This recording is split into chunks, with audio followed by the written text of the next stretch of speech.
Do you often find yourself trapped in a financial storm despite your hard work? Have you wondered why your intelligence and talent don't translate into a successful bank account? Often skipped in our schools, financial education goes beyond balancing checkbooks or responsible credit card use. It's about understanding and mastering the language of money. From basic saving techniques to navigating the complexity of stock market, financial education has different meanings for different people. Today, we'll unravel the truth behind achieving financial success, which surprisingly depends more on your money habits than your intellectual abilities. Be the master of money, not its slave. Here's a brain bender for you. Imagine if your money could work for you. Instead of the daily grind, picture your cash clocking in, putting in the hours, and sweating it out. Sounds like a fantasy? Well, according to Kiyosaki, it's the secret sauce of the wealthy. Robert Kiyosaki's concept of financial education goes far beyond the basics of budgeting and saving. It goes deep into a global understanding of money, how it works, how it grows, and how it can be used to generate wealth. Kiyosaki asserts that financial literacy is an essential tool for navigating the complex world of personal finance. His philosophy relies on a simple yet profound concept: making money work for you instead of working for money. This includes a deep understanding of assets and liabilities, income and expenses, and how to manipulate these elements to one's advantage. Knowing the language of money is not just about recognizing these terms. It's about understanding that assets put money into your pocket while liabilities take money out. An asset could be anything from a rental property to stocks or bonds, while a liability could be a car loan or mortgage that drains your resources. Traditional schools might have told you that a high-paying job is the ticket to wealth. Instead of chasing money, let's attract it and make it our friend. And how do we do that? By learning the language of money assets. The golden rule here is simple: let your money do the work. Invest in assets that produce income regularly, like real estate, stocks, or businesses. Let this income fuel your lifestyle while you sit back, relax, and enjoy the ride. It's not how much money you make that matters. It's how much money you keep. Picture this: your paycheck is hefty and your account balance is swelling. But does that guarantee financial success? Let's unfold the true secret. Here's a little secret: it's not about how much money you make, it's about how much money you keep. This very mindset separates the self-made wealthy from others. For many of us, our financial priorities are skewed. Spending takes the front seat, while saving is pushed to the back, getting only the leftover crumbs. Imagine a monthly income of $5,000. Once you've paid for necessities, maybe splurge a bit, you're left with just $250 to tuck away into savings. That's a mere 5% of your income. Many households struggle to even save this much, with unexpected costs consuming their intended savings. Others abandon the effort, deeming the saved amount too insignificant. But when we look at the rich, the picture is strikingly different. Especially for those who aspire to wealth, they don't just stop at saving 10 or 15% of their income, as most financial advisors suggest. They save 30%, 40%, and sometimes even half of their income. It takes discipline and living well below one's means to achieve this, but it's a temporary trade-off. As savings grow, so does the income they generate. Let's imagine this: with the same $5,000 monthly income, one saves and invests 50% or $2,500 every month. Given an average annual return, this strategy would amass over $1,276,000 in just 2 decades. A millionaire in 20 years. And this doesn't account for potential income increases and subsequent raises in savings. This is the power of keeping more than making more. Working all your life for someone else can lead to financial struggle. Imagine spending decades of your life grinding away at a 9-to-5, constantly trading your precious time for money, only to realize you've been boxed in a financial struggle. No one should demean people who work as employees their entire lives. Yet, it's important to acknowledge the potential pitfalls of continuous struggle financially. As an employee, your time becomes a commodity with a set value, a finite resource you can't increase. Each tick of the clock represents an irreplaceable slice of your life that you're trading for a paycheck. And there's a cap on how much you can earn.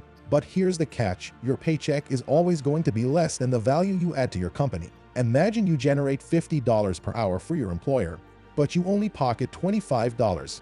That's just how it works. Your employer must make a profit from your hard work, and there's always a limit. A ceiling. Even if you're the best at what you do, you're confined by a predetermined salary range. Let's say the pay range for your position is $50,000 to $75,000. No matter how brilliantly you perform, you'll probably never cross the $75,000 line. But what if you could break those chains? What if you decided to sell your skills to businesses or to the public? your potential earnings could skyrocket. Self-employment can be like a gold mine. $50 an hour, $75, $100. As your skills grow, so does your income. No ceilings, no limits. And here's the exciting part. With self-employment, you steer your own ship. You can pivot your business, take on lucrative projects, and create additional income streams. And that's not all. Self-employment opens doors to special retirement plans like the SEP IRA and the Solo 401k. These can help you shelter more income and build a formidable retirement nest egg. Consider a Solo 401k. You can save up to $19,500 as the employee portion, plus an additional 25% of your net business income, up to $56,000. Think of the tax deductions. Imagine what you could accumulate in 15, 20 years. A seven-figure balance is more rule than the exception. See, self-employment doesn't just lift income ceilings, it also paves the way to amass your wealth faster than you ever could as an employee. Rich people acquire assets, not liabilities they think are assets. Ever noticed how the rich seem to play by different rules? Or do they simply understand the game better? Think of your wealth like a monopoly board. Your goal: to collect properties, build hotels, and earn rent, not to buy the snazzy sports car token or to get stuck in the luxury tax zone. Rich people amass assets, real income generators, not liabilities masked as assets. Picture this. Your own home. Most people would call it their biggest asset. But wait, is it really? It's lovely and comforting. But does it generate income? More often, it's a cash drain. There's the mortgage, maintenance, taxes, etc. You get the picture. Assets should feed your wallet, not starve it. That's the golden rule. And what about those shiny cars, ritzy furniture, and even vacation homes? They're great to own, sure. But do they fill your pockets? No. In fact, they might just empty them faster. Now, look at the truly wealthy. They're not just buying things, they're investing.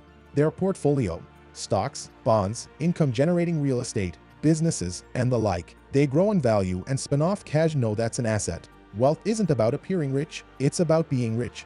And to be rich, you need real assets, not liabilities dressed up in a fancy suit. Use financial intelligence. Picture this: forging your own destiny and creating a path that leads you to financial prosperity. But where does this path start? Let's discover it together. The cornerstone of financial prosperity. It's building your own business and harnessing a vital weapon: financial intelligence. Financial intelligence isn't merely understanding numbers.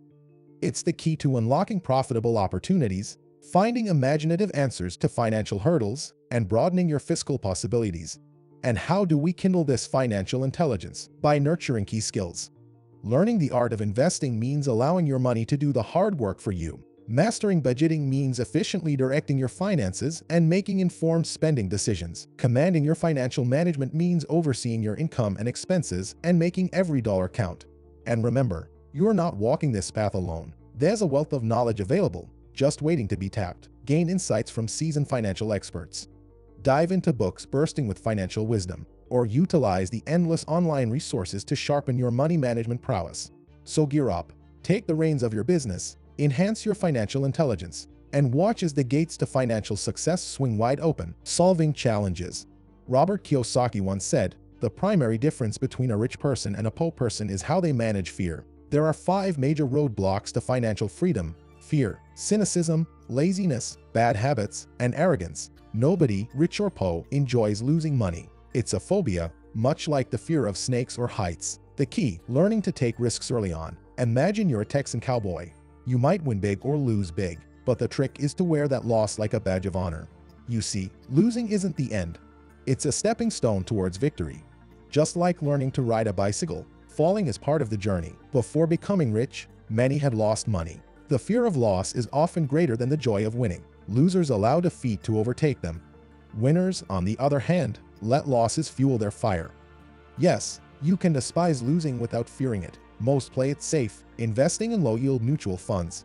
But winners, they focus. Follow one course until successful. They don't let doubts or cynicism cloud their judgment. Consider this story. Robert's friend Richard had a golden opportunity to buy a townhouse far below market price. After some doubts and discouragement from a neighbor, he backed out. Fast forward a few years, and that property's value more than doubled. What Richard lost wasn't just a real estate deal, it was an opportunity to break free from the rat race. When it comes to money, knowledge is power. Recognize good debt from bad debt. Criticize less, analyze more. Don't let the phrase "I can't afford it" limit you. Instead, ask, "How can I afford it?" This shift in thinking opens up a world of possibilities. Face your fears, overcome your obstacles, and turn your losses into lessons.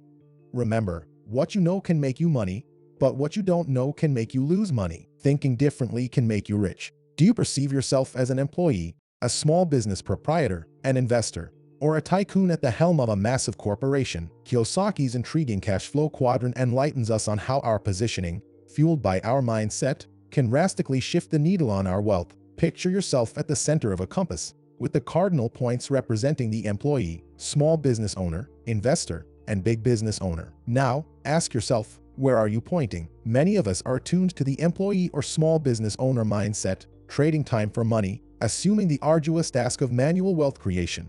But imagine if you could flip this reality and sail toward the investor or big business owner quadrant. This journey is not just a shift in direction, it's a metamorphosis of your financial persona, a transformation from the manual laborer to the master strategist, from the money chaser to the money magnet. It's about empowering your finances to float toward you rather than chasing them around the quadrant. Cast away the familiar shores of the employee or small business owner and set sail on the vast oceans of investment and large-scale business ownership. Remember, your wealth is not defined by how hard you work, but by how smartly you let your money work for you. It's time for a change in mindset. Acquire knowledge through practical experience. Every job we do, every role we play is a golden opportunity for something far greater than just earning a paycheck. Each job, in its essence, is a journey of exploration and discovery. It's a pathway that invites us to focus not just on the work we do, but also on the skills and knowledge we can gain along the way. Think about it. By focusing on skill acquisition, you constantly evolve, become more valuable in your field,